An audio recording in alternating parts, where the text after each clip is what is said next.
नमस्कार, मैं हूं आपके साथ गौरव राजेंद्र। बुलेटिन की शुरुआत करते हैं। भारत सरकार के केंद्रीय राज्य रक्षा मंत्री संजय सेठ लापता कैरव गांधी के घर पहुंचे, जहां उन्होंने परिजनों से मुलाकात कर घटना को दुखद बताया और उन्हें हर संभव मदद का भरोसा दिया। इस दौरान संजय सेठ ने राज्य की कानून व्यवस्था पर सवाल उठाते हुए कहा कि झारखंड में हालात चिंताजनक हैं। उनका कहना था कि हाल ही में घटनाओं से ऐसा प्रतीत होता है कि राज्य में प्रशासनिक नियंत्रण कमजोर पड़ा है। उन्होंने बिहार और उत्तर प्रदेश का उदाहरण देते हुए सुशासन की बात कही। मंत्री संजय सेठ ने रांची में 2 बच्चों के अपहरण के मामले का जिक्र करते हुए कहा कि सामाजिक संगठनों की सक्रियता से बच्चों की बरामदगी हुई, जो प्रशासन की भूमिका पर भी सवाल खड़े करती है। उन्होंने आरोप लगाया कि राज्य में अराजकता का माहौल है और इससे जांच एजेंसियों और पुलिस का मनोबल प्रभावित हो रहा है। केंद्रीय मंत्री ने राज्य सरकार से कानून व्यवस्था मजबूत करने और जनता की सुरक्षा सुनिश्चित करने की अपील की। साथ ही उन्होंने कहा कि झारखंड को इस स्थिति से बाहर निकालने के लिए ठोस कदम उठाने की जरूरत है।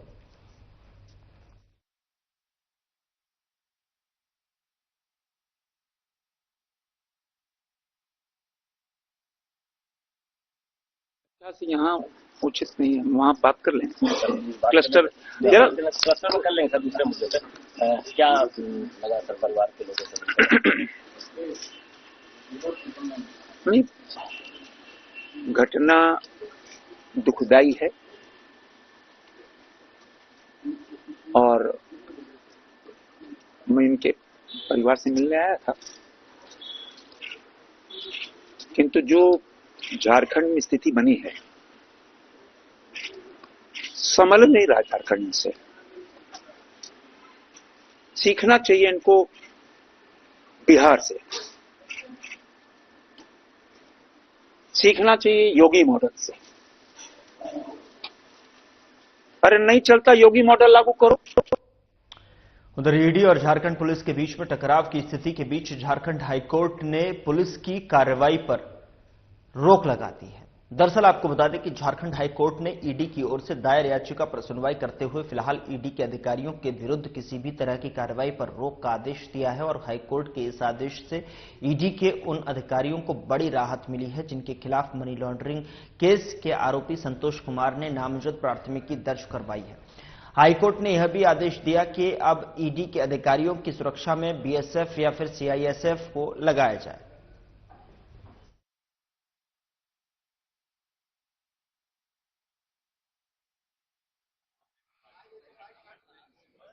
ईडी के अधिकारियों के द्वारा दायर क्रिमिनल रिट पर आज झारखंड उच्च न्यायालय में माननीय न्यायमूर्ति संजय कुमार द्विवेदी की अदालत में सुनवाई हुई। माननीय अदालत ने सभी पक्षों को सुनने के उपरांत रांची पुलिस के द्वारा की जा रही जांच कार्रवाई को तत्काल प्रभाव से रोक लगाने का निर्देश दिया है। रांची एसएसपी को ईडी कार्यालय की सुरक्षा की जिम्मेवारी लेने को कहा है। केंद्रीय गृह सचिव एवं प्राइवेट रेस्पोंडेंट संतोष कुमार को इस याचिका में पार्टी ऐड करने का निर्देश दिया एवं राज्य सरकार को 7 दिन के भीतर और प्राइवेट रेस्पोंडेंट संतोष कुमार को 10 दिन के भीतर जवाब दाखिल करने का निर्देश दिया है। उधर आजसू पार्टी की ओर से आज रांची में मिलन समारोह का आयोजन किया गया। रांची के हरमू रोड स्थित पार्टी के कार्यालय में आजसू प्रमुख सुदेश कुमार महतो की उपस्थिति में हजारीबाग लोकसभा के पूर्व प्रत्याशी अभिषेक कुमार और झारखंड जागो यात्रा के संयोजक मनवंत वैश्य समेत अलग अलग क्षेत्र के लोगों ने पार्टी का दामन थामा। मिलन समारोह का संबोधित करते हुए पार्टी प्रमुख सुदेश कुमार महतो ने कहा कि आजसू पार्टी मुद्दों पर आधारित राजनीति करती है। उन्होंने कहा कि राजनीतिक दलों को सिर्फ वोट के लिए नहीं बल्कि स्थायित्व के लिए जो है काम करना चाहिए। मौके पर पार्टी का दामन थामने वाले लोगों का उन्होंने स्वागत किया और आगे चलकर जनहित के मुद्दों पर जो है संघर्ष जारी रखने की बात कही।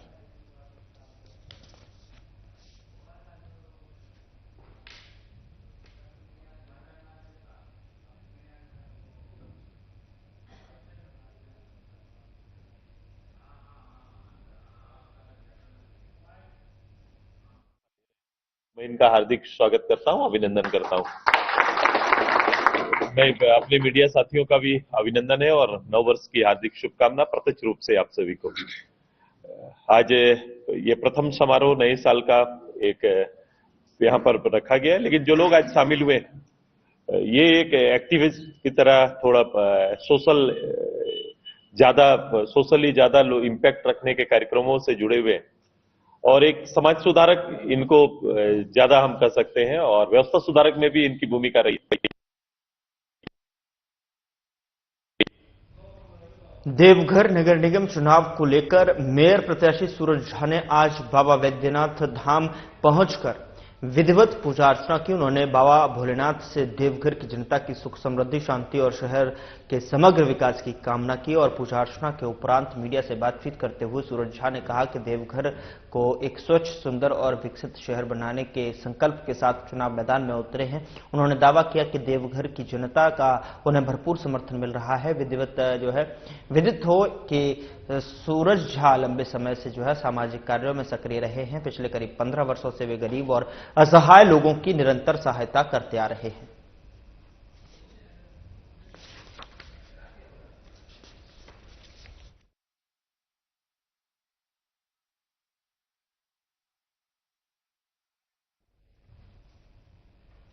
उधर जामताड़ा सदर थाना में नव पदस्थापित थाना प्रभारी मनोज कुमार महतो के प्रभार ग्रहण को लेकर एक संक्षिप्त समारोह का आयोजन किया गया। इस अवसर पर उन्होंने कहा कि पुलिस अधीक्षक राजकुमार मेहता के निर्देशानुसार जिले में कानून व्यवस्था को और अधिक सुदृढ़ किया जाएगा। अपराध और अपराधियों के खिलाफ जीरो टॉलरेंस नीति अपनाई जाएगी और थाना प्रभारी मनोज कुमार महतो ने स्पष्ट शब्दों में कहा कि दोषियों को किसी भी सूरत में बख्शा नहीं जाएगा, जबकि निर्दोष लोगों को बेवजह परेशान नहीं किया जाएगा। उन्होंने कहा कि पुलिस और जनता के आपसी सहयोग से ही अपराध पर प्रभावी नियंत्रण संभव है। उन्होंने आम नागरिकों से अपील की कि वे किसी भी प्रकार की संदिग्ध गतिविधि या फिर अपराध की सूचना तुरंत पुलिस को दें ताकि समय रहते कार्रवाई की जा सके। चोरी, ठगी, साइबर अपराध और असामाजिक गतिविधियां या सामाजिक शांति भंग करने वाले किसी भी कृत्य पर सख्त से सख्त कानूनी कार्रवाई की जाएगी। इस मौके पर एसडीपीओ विकास आनंद लागुरी और साइबर थाना प्रभारी राजेश मंडल और अब्दुल रहमान सहित अन्य पुलिस पदाधिकारी उपस्थित रहे। सभी अधिकारियों द्वारा नए थाना प्रभारी को बुके भेंट कर सम्मानित किया गया।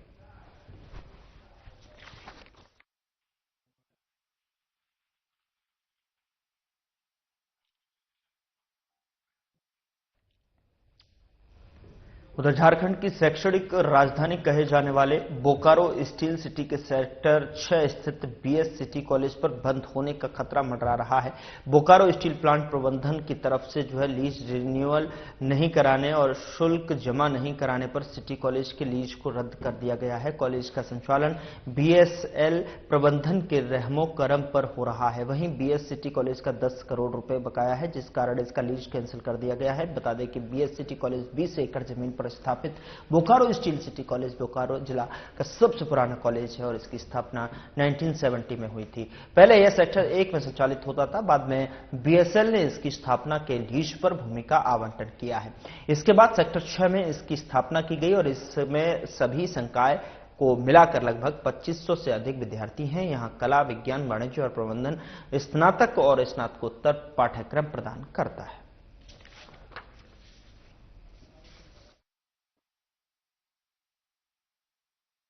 खुद एक आदिवासी स्टूडेंट हूँ और फिर मेरे पापा खुद बीएसएल में काम करते हैं, बट हमें यहाँ पे बहुत अच्छी सुविधा मिलती है पढ़ने के लिए, इसलिए हम कई दूर से आते हैं। इवन मेरे फ्रेंड्स वो लोग पास गांव से या शहर से, हम लोग बहुत मुश्किल से आते हैं। तो फिर अगर ये कॉलेज ऐसे बंद हो जाता है तो हम लोग को फिर सहारा नहीं होगा पढ़ने का। हम बीएसएल से एक ही मांग रखना चाहते हैं कि जिस प्रकार डीसी ऑफिस और अन्य सरकारी कॉलेज को भूमि फ्री ऑफ कॉस्ट में दिया गया है, उसी तरह इस कॉलेज को भी फ्री ऑफ कॉस्ट में भूमि उपलब्ध करा जाए, जिससे कि ताकि बच्चे दूर दूर से आकर शिक्षा ग्रहण कर सकें। बीएसएल की तरफ से ही आ रहा है कि यह जमीन जो कॉलेज को मिला है बीएसएल की तरफ से, ये लीज के आधार पर मिला था 33 वर्षों के लिए, जो करीब लगभग 2008 में खत्म हो गया। उसका नोटिस आने के बाद हम लोग कर्मचारी तो पता नहीं चला, लेकिन अगर प्रिंसिपल साहब लोग को बुलाया होगा तो नहीं बता सकते हैं। इस संबंध में जवाब इसका दिया गया नहीं दिया गया, कोडरमा जिला अभ्रक नगरी के नाम से प्रचलित है, लेकिन अभ्रक की खोई पहचान आज तक लौट नहीं सकी है। अभ्रक से जुड़े मजदूर और उनके परिजन बाहर प्रदेशों में पलायन कर रहे हैं। जो डोडाकोला, सपही, ढाब आदि जंगली मायका और माइनस क्षेत्र में रहने वाले बच गए लोग हैं। वो लोग जीविकोपार्जन के लिए ढिवरा चुनने चाहते हैं, तो अवैध होने के कारण उन पर प्रशासन कानूनी कार्रवाई करती है।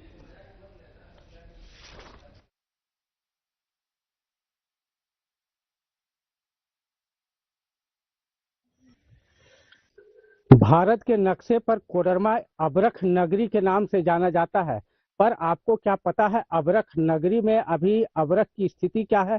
यहाँ के लोग जो है वो पलायन कर रहे हैं। जब से अभ्रक उद्योग पूर्ण रूप से बंद हो गया है, यहाँ के लोग रोजगार के लिए बाहर जाने के अलावे उनके समक्ष कोई और दूसरा विकल्प नहीं नजर आ रहा है। यहाँ पे जब चुनाव का दौर आता है उस समय नेताओं का यहाँ पे काफी हुजूम लग जाता है। नेता आते हैं, बड़े बड़े दावे करते हैं, अभ्रक उद्योग को शुरू करेंगे और तमाम कई वादों के साथ वे सत्ता के गलियारों से होते हुए अपनी कुर्सी तक तो पहुंच जाते हैं, पर उन गरीबों का क्या भला हो पाता है? आज तक अभ्रक उद्योग जो है वो पटरी पर नहीं लौट सका है। कहीं ना कहीं इसके लिए केंद्र और राज्य सरकार दोनों की मायूसी साफ तौर पर झलकती है। आखिर जानते हैं कि ये लोग किस प्रकार से जीवन गुजारते हैं, किस प्रकार जीवन जी रहे हैं। चाची, जब अभ्रक चालू नहीं हो पाया, नेता लोग आते हैं, क्या कुछ कहते हैं? नेता लोग आते हैं तो नेता लोग आओ है तो कहो कि वोट दे, तो हमने वोट देंगे और वोट देला के बाद में हमने के कोई देखे ना वो है कि हो रहा ना हो रहा।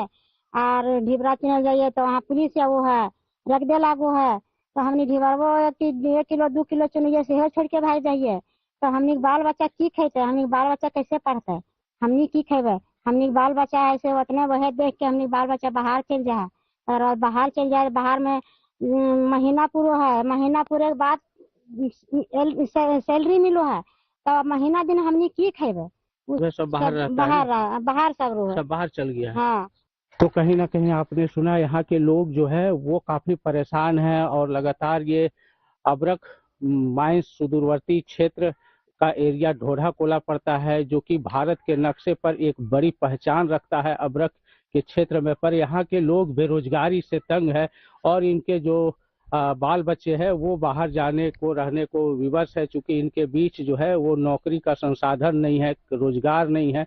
और जो यहाँ पे बूढ़े बुजुर्ग कुछ लोग रहते हैं उनके लिए जीवन चलाना एक बड़ी चुनौती बनी हुई है। ऐसे में केंद्र सरकार और राज्य सरकार अब आने वाले दिनों में इनके लिए क्या कुछ कदम उठाती है, यह देखने वाली बात होगी। अंकु कुमार गोस्वामी, साधना प्लस न्यूज, कोडरमा।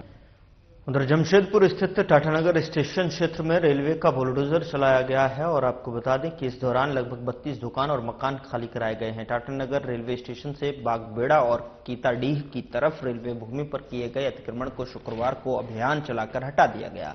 यह कार्रवाई रेलवे की रीडेवलपमेंट योजना के तहत की गई है। सुबह से ही स्टेशन क्षेत्र में भारी संख्या में पुलिस बल, आरपीएफ और रेलवे के संबंधित विभागों के पदाधिकारी और कर्मचारी तैनात रहे हैं। बता दें कि अतिक्रमण हटाने के दौरान किसी तरह का विरोध नहीं हुआ और पूरी कार्रवाई शांतिपूर्ण ढंग से संपन्न हुई।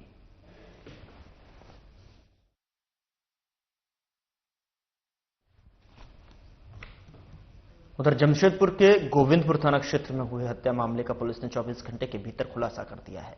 दरअसल आपको बता दें कि पुलिस ने विशेष छापेमारी टीम बनाकर 2 आरोपियों को गिरफ्तार किया और घटना में प्रयुक्त हथियार और अन्य सामान भी बरामद कर लिया। पुलिस के अनुसार 13 जनवरी की रात गोविंदपुर थाना क्षेत्र के कासमार गांव के पास बाड़ी घट्टी रोड के किनारे एक युवक का शव बरामद हुआ था। मृतक की पहचान अजय श्रीवास्तव के रूप में हुई थी। जांच में सामने आया कि आपसी रंजिश और पैसों के विवाद के कारण इस वारदात को अंजाम दिया गया था। पुलिस ने आरोपी के पास से एक चाकू सहित अन्य सामान बरामद कर लिया है।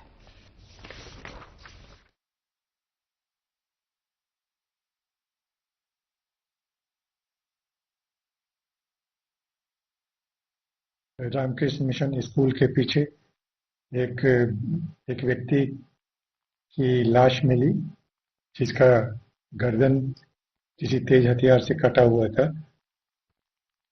सत्यापन के क्रम में ज्ञात हुआ कि वह व्यक्ति गोविंदपुर थाना क्षेत्र का निवासी अजय श्रीवास्तव है।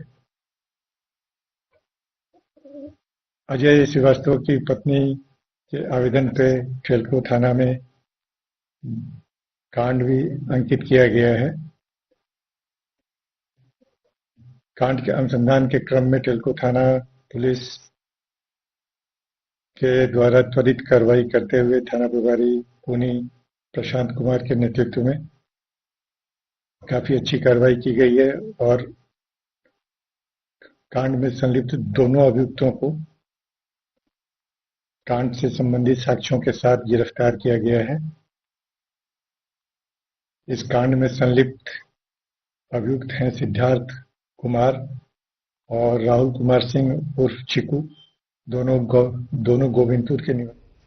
खबर साहिबगंज जिले के मालदा रेलखंड पर स्थित महाराजपुर रेलवे स्टेशन से एक दर्दनाक हादसा सामने आया है।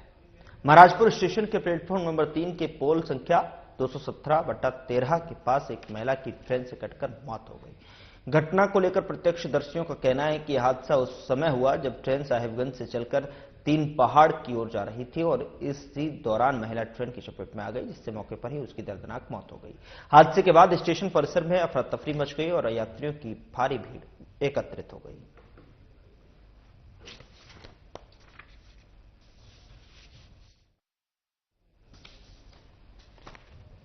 उधर चतरा सदर थाना क्षेत्र के होलमगढ़ा आरा गांव में रास्ते पर कीचड़ डालने से मना करने पर दबंगों ने एक ही परिवार के लोगों पर लाठी डंडों से जमकर हमला कर दिया और इस घटना में आधा दर्जन लोग गंभीर रूप से घायल हो गए। घायलों में शांति देवी, भोला यादव, सुनील यादव, रीता देवी, रिंकू देवी, गीता देवी नाम का शामिल है।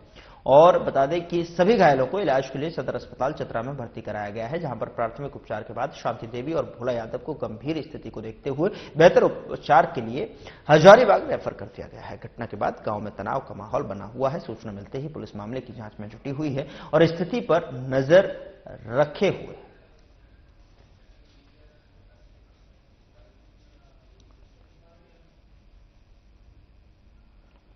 मैं बाथरूम करने के लिए जा रहा था सर, और वो प्याज रोप रहा था। वो कीचड़ उठा के आड़ पर रख रहा था। वही बीच में उसे हम कुछ बताए कि कीचड़ उसे उठा के नहीं रखे भैया। वो वही बीच में आशा से मारने लगा, बोलने लगा। वही बीच में कलर भर के मारने लगा। हम बाथरूम भी नहीं जाने सके और कुचल के मारा। मार बहन भी आए तो उन लोग को भी मारने लगा। कपार को दिया, घर तक घुसा के मारा है सर। माई की हालत बहुत गंभीर है सर। अभी यहाँ रेफर कर दिया है हजारीबाग से। आपसी मारपीट का केस सदर अस्पताल चतरा में इमरजेंसी वार्ड में आया है। तो इसमें जो घायल हैं 6 लोग घायल हैं। जो दो लोग जो हैं जिनका नाम है शांति देवी या भोला यादव, वो ज्यादा घायल हैं, उनकी हेड इंजरी है, ज्यादा है। और 4 लोग जिनको रेफर किया गया है सदर अस्पताल चतरा से शेख भिखारी मेडिकल कॉलेज अस्पताल हजारीबाग। और बाकी जो 4 लोग हैं वो सदर अस्पताल चतरा में ही इलाजरत हैं। उनको भेजने की आवश्यकता अभी नहीं। उधर बोकारो एसपी हरविंदर सिंह की अध्यक्षता में बोकारो के शिबू सोरेन स्मृति भवन टाउन हॉल में बोकारो जिले के सभी ज्वेलर्स दुकान मालिक और उसके प्रतिनिधियों के साथ सुरक्षा को लेकर बैठक आयोजित की गई है और बैठक में डीएसपी, इंस्पेक्टर, थाना प्रभारी भी मौजूद रहे। बैठक में ज्वेलर्स दुकानदारों को सुरक्षा के मद्देनजर सीसीटीवी सिक्योरिटी अलार्म के साथ साथ हेलमेट, मास्क को बैन करने की बात कही गई है। बैग लेकर दुकान आने वालों के बैग की पहले सुरक्षा जांच करने के कई निर्देश दिए गए और दुकानदारों ने भी जो है अपने अपने समस्या को एसपी के समक्ष रखने का काम किया। बता दें कि अखिल भारतीय स्वर्णकार संघ के झारखंड प्रदेश उपाध्यक्ष देवदास ने दुकानदारों में बुर्का लगाकर आने पर प्रतिबंध की मांग की।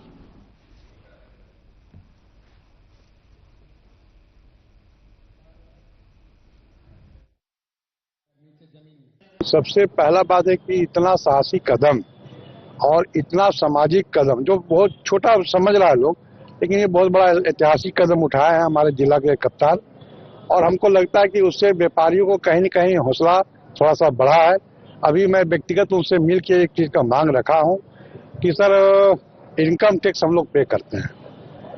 इनकम टैक्स पे करने के बावजूद भी हम लोग हथियार से मतलब बड़ा दूर तक हम लोग हम लोग चाहते हैं कि कुछ ऐसे व्यापारियों को चिन्हित करके उन लोग को अगर हथियार का लाइसेंस अगर देने की कृपया करते हैं आप, तो उससे क्या होता है कि थोड़ा सा कुछ जज्बा मिलता है लड़ने का।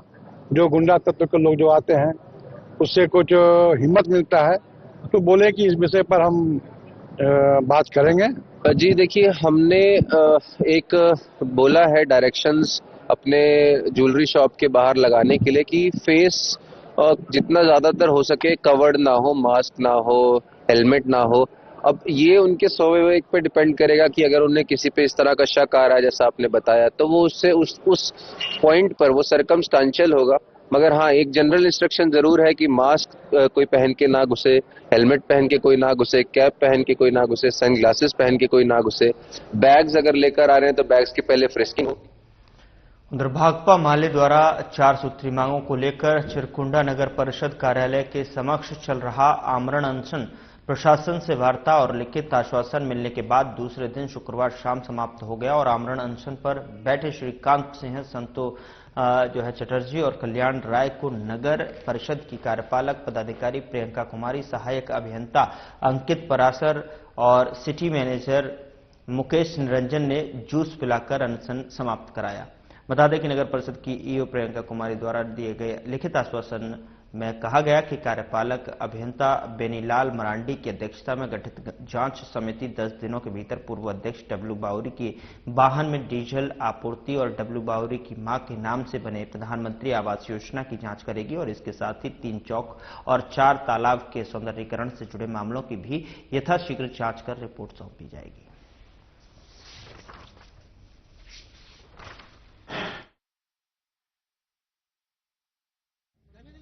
धरना का कार्यक्रम नहीं था। सबसे पहले बता दूं कि आमरण अनशन का कार्यक्रम, इसमें कल से ही हमारे 3 साथी धरना पर बैठे हुए थे और आज दूसरे दिन जो चिरकुंडा नगर परिषद की कार्यपालक पदाधिकारी है उनके साथ वार्ता हुई और उन्होंने एक लिखित आश्वासन दिया जो हमारा 4 बिंदुओं पर जो 4 मांग पत्र था, जिसमें 2 बिंदु ऊपर जो दर्शाए गए हैं उसमें सरकारी आवास का मामला है और डीजल का घोटाले का मामला है।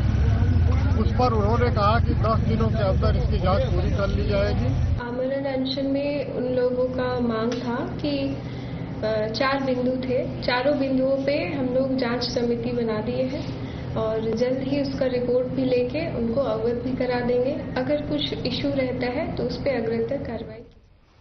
उधर जिला मुख्यालय स्थित चतरा एसपी आवास के निकट शुक्रवार को मारुति सुजुकी के नेक्सा शोरूम का भव्य उद्घाटन हुआ और चतरा सांसद कालीचरण सिंह और सिमरिया विधायक कुमार उज्ज्वल ने फीता काटकर एवं दीप प्रज्वलित कर शोरूम का विधिवत उद्घाटन किया और इस मौके पर पत्रकारों से बात करते हुए सांसद श्री कालीचरण सिंह और विधायक कुमार उज्ज्वल ने कहा कि शोरूम का खुलना चतरा के लिए काफी खुशी की बात है। अब यहां के लोगों को वाहन खरीदने के लिए हजारीबाग या फिर रांची जाने की आवश्यकता नहीं पड़ेगी। वहीं शोरूम के सीईओ गौरव लोधा ने बताया कि शोरूम के साथ साथ बाईपास में सर्विस सेंटर भी खुला है जहां मारुति के सभी वाहनों की सर्विसिंग होगी। बताया कि नेक्सा के शोरूम में ग्रांड विटारा, एक्सल 6, बेलेनो और फ्रांस इंग्निस और जेमिनी इनक्वेटो वाहनों की बिक्री होगी और इस मौके पर शोरूम के ऑनर गोपाल कुमार लोधा, धर्मपत्नी रोशनी लोधा, जीएम शेखर कुमार, हजारीबाग के sales manager Amit Bansal, Maruti Suzuki arena और नेक्सा शोरूम के branch manager Gunjan Lala, showroom के कर्मी सौरभ कुमार सिंह, आकाश कुमार सिंह समेत तमाम लोग मौजूद रहे।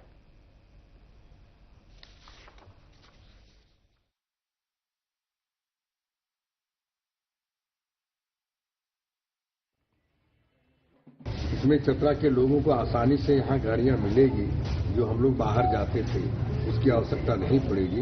इसलिए मैं कंपनी को और इसके जो लीडर है लोधा साहब, दोनों को मैं बहुत बहुत अभिनंदन और आभार करता हूँ कि चतरा को बहुत अच्छा एक सौगात मिला नए वर्ष में 2026 में। मुझे लगता है बहुत उन्नति करे और यहाँ के लोगों को भी ये चाहिए कि ज़्यादा से ज़्यादा गाड़ी प्रत्येक माह में खरीदें ताकि इनका उत्साह फिर और बेहतर हो। ये ऑटोमोबाइल के क्षेत्र में बहुत बड़ी क्रांति है ये, और मैं फिर देना चाहता हूँ।